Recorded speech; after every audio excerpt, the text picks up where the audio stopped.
Paul déclare, car je vous ai annoncé tout le conseil de Dieu, sans en rien cacher. Acte 20, 27. Et la fin de la lettre aux Éphésiens, Paul réclame la prière des croyants pour qu'il ne me soit donné, quand j'ouvre la bouche, de faire connaître hardiment et librement le mystère de l'Évangile. Éphésiens 6, 19. Qu'il puisse être capable d'ouvrir sa bouche, qu'il ait la hardiesse pour en parler. Est-ce que cela ne nécessite pas beaucoup de hardiesse pour dire des choses comme celle-là? Considérons où une telle prédication a conduit Jésus-Christ.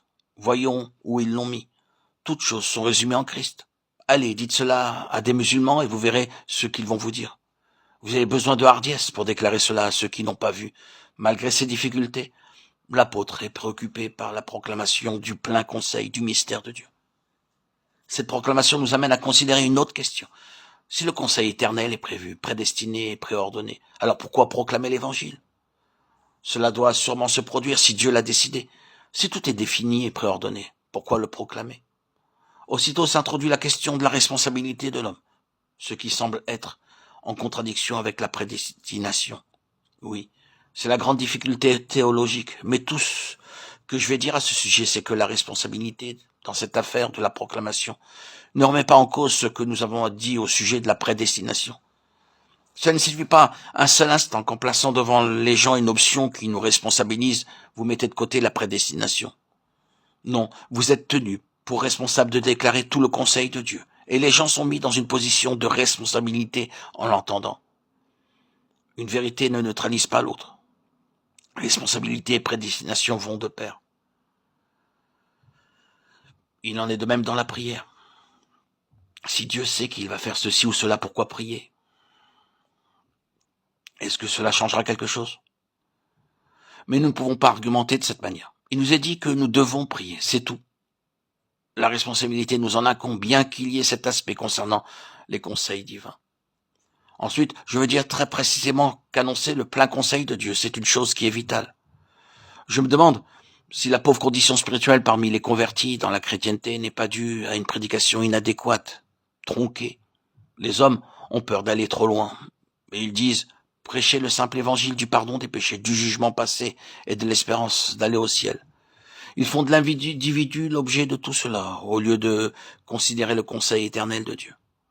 Oui, le pauvre état parmi les chrétiens est dû au fait que tout le conseil de Dieu ne leur a pas été enseigné au début.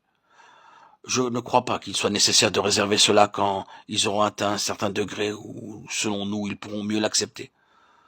Pourquoi ne devrions-nous pas aller et déclarer aux hommes qui ne sont pas sauvés que Dieu de toute éternité les avait vus et que maintenant il vient leur annoncer et leur dire pourquoi il les avait vus?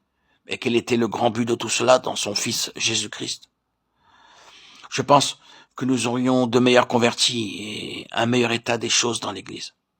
Je crois que les gens seraient qualitativement beaucoup mieux nés de nouveau, dans le sens d'une plus grande profondeur qu'ils ne le sont aujourd'hui. Beaucoup sont de très pauvres nouveau-nés, et la petite enfance est beaucoup trop prolongée, beaucoup trop étalée dans le temps. Paul dit aux anciens d'Éphèse, je n'ai mis aucune réserve à vous annoncer tout le conseil de Dieu. Acte 20, 27. Et ce fut avant d'écrire sa lettre aux Éphésiens. Oui, annoncer tout le conseil. C'est la seule garantie pour la croissance. Dieu a un dessein, une intention, qui a un centre et une circonférence avec un bon nombre d'aspects concernant sa réalisation. Le centre en est le Fils de Dieu, connu de nous comme le Seigneur Jésus-Christ. Il en est le pivot, afin que dans la plénitude des temps, Dieu puisse réunir toutes choses en Christ. Éphésiens 1:10. C'est compréhensible car si vous avez ici ce toute chose, tout y est donc contenu, et vous ne pouvez rien ajouter à cette intention de réunir toutes choses en Christ. C'est cela, le cœur du dessein et du conseil, pour pouvoir grandir et s'épanouir en Christ.